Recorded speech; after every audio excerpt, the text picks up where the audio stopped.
Ang mga hindi marunong magpasalamat ay hindi naunawaan ang bagong tipan.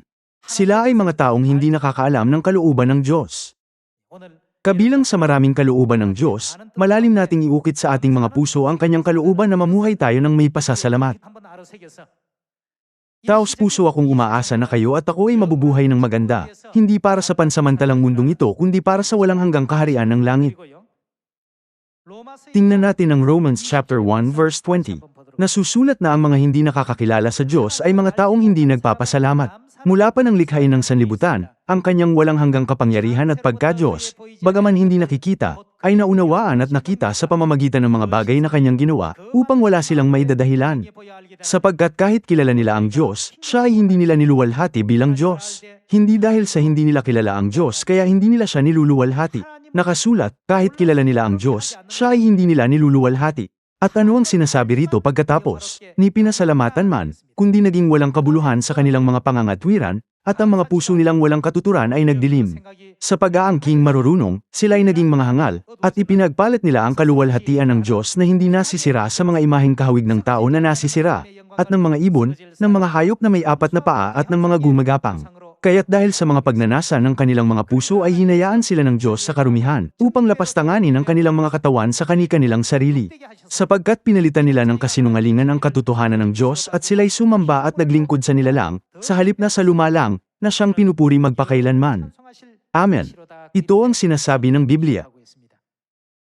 Nang hindi alam kung paano magpapasalamat, sinasabi nilang, tinuturo ko ng mabuti ang tungkol sa Pasko, alam na alam ko ang bagong tipan, at sinusunod ko ang mga utos.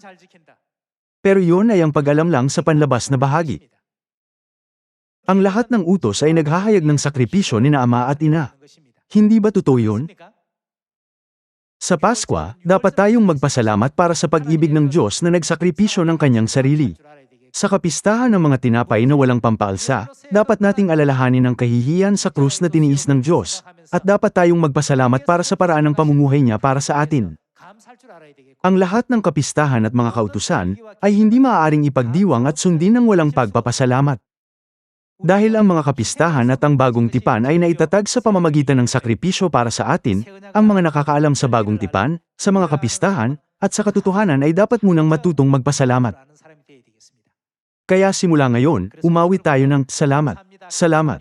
Bago sabihin, pagpalain kayo ng Diyos, sabihin nating salamat.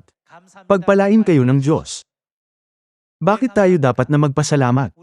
Nagpapasalamat tayo sa pagiging pamilya ng Diyos at sa paghahanap ng mga nawawalang miyembro. Hindi ba? Dapat tayong maging pamilya ng Zion na laging nagpapasalamat. Nasusulat na ang mga hindi nagpapasalamat ay mga hangal. At ang mga hindi nagpapasalamat ay ang mga nakakakilala sa Diyos, pero hindi nagbibigay ng luwalhati sa Kanya. Kaya naman, gaano man katalino ang isang tao, dapat siyang magkaroon ng mainit na puso.